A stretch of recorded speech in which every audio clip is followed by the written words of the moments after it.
Assalamualaikum dulur, berjumpa lagi ya di channel kita, channel Petani Muda. Ya dulur, aku mau ngucapin terima kasih bagi sedulur yang sudah subscribe. Bagi sedulur yang belum subscribe, aku minta tolong di subscribe. Agar apa? Agar menambah sedulur gitu ya. Salam tani muda, salam tani milenial. Ya dulur, ini tadi baru melakukan pengaplikasian pertama ya untuk pemanasan. Ya rada keringat dulu ya. Nah ini sekarang mau melakukan pengaplikasian kedua, tapi aku sempatkan bikin video. Nah tak usah berlama-lama, kita langsung saja masuk dalam pembahasan kita pagi kali ini di usia tanaman 40 HST. Terus perlakuan apa yang bagus untuk tanaman di usia ini. Nah untuk usia 40 HST ini adalah masa peralihan ya, dari masa vegetatif ke masa generatif. Nah, masa peralihan ini biasanya diawali di usia 35 sampai 45 HST. Jadi, pada saat masa ini itu kalau tanamannya itu masih ada yang belum produktif atau masih kecil peranakannya, itu kita harus bisa memaksimalkannya. Karena apa? Kalau kita tidak bisa memaksimalkannya, itu otomatis nanti itu tidak akan bisa menjadi malai lur ya, atau gugur itu, atau tidak produktif. Karena produktivitas itu dihasilkan ya dari yang yang mengeluarkan malai lur ya, atau yang yang bisa tumbuh dengan baik atau dengan normal. Kalau yang yang kanggek atau yang kecil-kecil, kalau sudah ini di usia ini, usia peralihan, otomatis dia akan gugur gitu ya. Dia tidak bisa menyusul atau menyampaikan yang sudah tua atau indukan dari tanaman padinya itu sendiri. Nah, tidak kalah pentingnya juga lur ya, ini aku sekalian mau membahas, ini kan kita sudah mulai masuk masa perubahan. Perubahannya itu dari masa hujan ke masa kemarau. Ini juga sudah mulai masuk musim pancaroba gitu ya, atau masa peralihan. Itu kita juga harus bisa menanggulangi, apalagi yang lahannya itu tak ada hujan. Otomatis kalau yang lahannya tak ada hujan itu biasanya adalah kekurangan air pada tanaman padinya ya. Nah, tentunya sebelum nanti itu kita kekurangan air, ini jauh-jauh sebelumnya kayak gini, itu kita sudah melakukan antisipasi. Agar apa? Agar tanamannya itu nanti tidak terjadi stres berlebih. Kalau tanamannya itu stres berlebih, otomatis nanti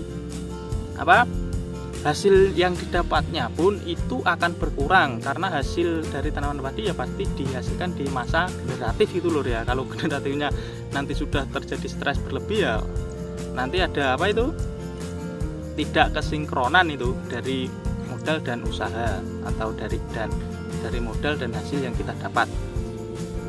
Nah tentunya agar kita bisa memaksimalkan dari itu tadi peranakan, agar bisa produktif dan juga bisa menyongsong atau mengantisipasi nanti musim kemarau atau kekurangan air, itu kita harus bisa main di nutrisi. Nah perlu diingat lho ya, nutrisi ini pun itu tidak asal pemberian nutrisi. Kita juga sudah melakukan uji lahan, cek lahan, terus uji atau praktek di lahan. Tidak cuma di lahan ini saja lho ya, tapi di berbagai tempat. Ada 5 titik kalau untuk pengujianku sendiri, dan tidak lupa banyak juga yang sudah menggunakan produk ini atau yang sudah saya pandu di berbagai provinsi atau berbagai kabupaten gitu ya, dari Jawa maupun di luar Jawa. Nah terus apa atau nutrisinya yang digunakan? Nah kita itu menggunakan ini lur ya. Nah ini kenapa aku pasti kalau pembuatan video menggunakan ini botol bekas kayak gini ya, karena kita itu kan lahannya itu banyak lur ya, luas sekali aplikasi ya, bisa menghabiskan hampir 1 liter. Kadang 1 liter, jadi kalau untuk kemasan yang 1 liter saja itu kurang. Jadi aku masukkan 1 liter, aku masukkan kayak gini ya, daripada membuat 2 liter gitu toh, itu kan kurang praktis. Nah untuk manfaat asam amino ini itu kan banyak sekali lho ya, tapi kita biasanya membahasnya cuma yang kita butuhkan gitu. Kalau nggak dibutuhkan ya tidak aku bahas gitu loh ya.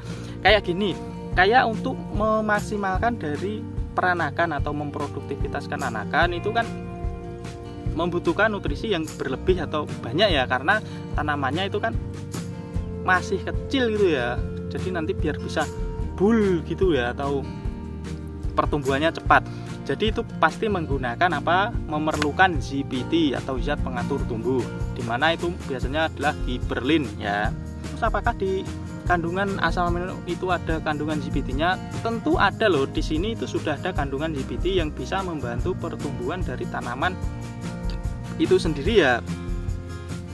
Seperti apa? Kayak asam-asaman atau kerdil itu kalau kita mengaplikasikan ini asam amino setara rutin, itu dia bisa tumbuhnya itu bisa seragam kembali atau bisa lebih cepat gitu ya beradaptasinya dari lingkungan yang kurang baik, karena asam-asaman atau kerdil itu kan lingkungannya yang kurang baik ya, atau pH-nya itu drop. Nah, terus tadi juga aku sebutkan untuk menyongsong atau menyambut masa kemarau ya, itu kita juga mengendalikan ini karena apa? Karena kalau masa kemarau itu kan peralihan biasanya kan terjadi stres. Namanya stres itu kita harus memberikan nutrisi ataupun vitamin. Kalau anggaplah tidak tumbuhan ya, hewan ataupun manusia pun itu sendiri, itu kalau di masa pancaroba biasanya juga badannya kan kurang fit ya, bisa terjadi batuk atau panas dingin atau katisen gitu ya. Tidak halnya kayak tanaman kayak gini itu juga sama loh ya. Jadi perlu penambahan nutrisi ataupun vitamin yang pas untuk untuk menjaga daya tahan dari tanaman itu sendiri. Nah, kita sambil meracik gitu loh ya. Nah, ini kita sambil meracik, nanti juga mau mengaplikasikan. Tadi kan juga udah aku sebutkan kita sudah melakukan pengaplikasian 1 kali ya. Dan ini nanti akan dilakukan pengaplikasian yang kedua kali. Untuk dosis.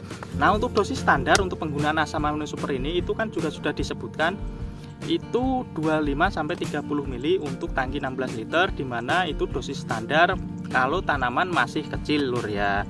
Kalau tanamannya sekiranya itu kurang subur atau sudah mulai kayak gini masa bunting, terus nanti masa pengisian pun itu dosisnya juga harus ditambahin atau disesuaikan dari tanaman itu sendiri. Karena apa?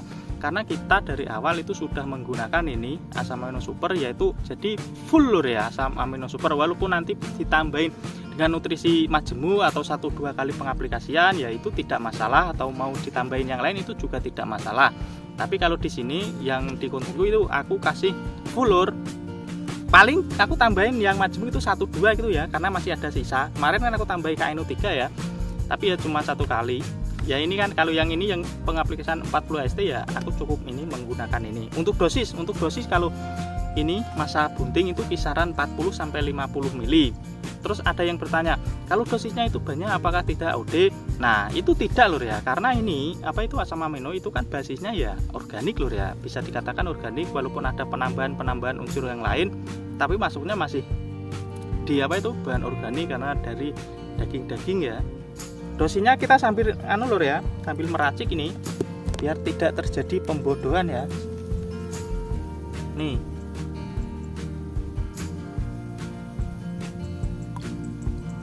Ini aku pakai dosis kisaran 45 mili ini. Nah, ini tinggal tinggal mengaduknya gitu ya.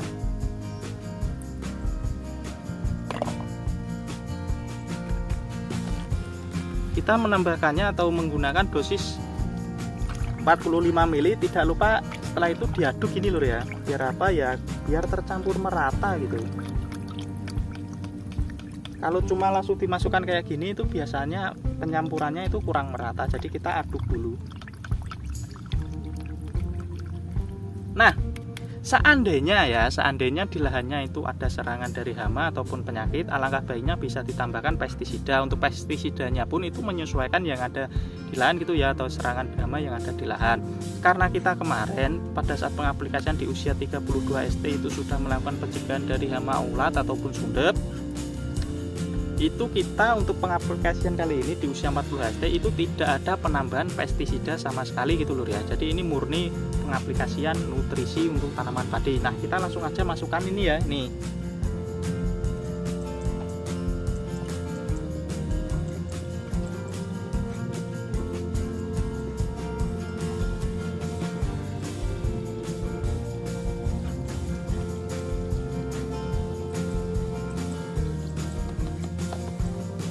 Nah, ini sudah aku masukkan, ini tinggal nambahin air dan siap diaplikasikan. Nah, Bagi sedulur yang kurang jelas atau pengen bertanya, tanyakan langsung di kolom komentar. Aku cukupkan sampai di sini. Salam tani muda, salam tani milenial. Assalamualaikum.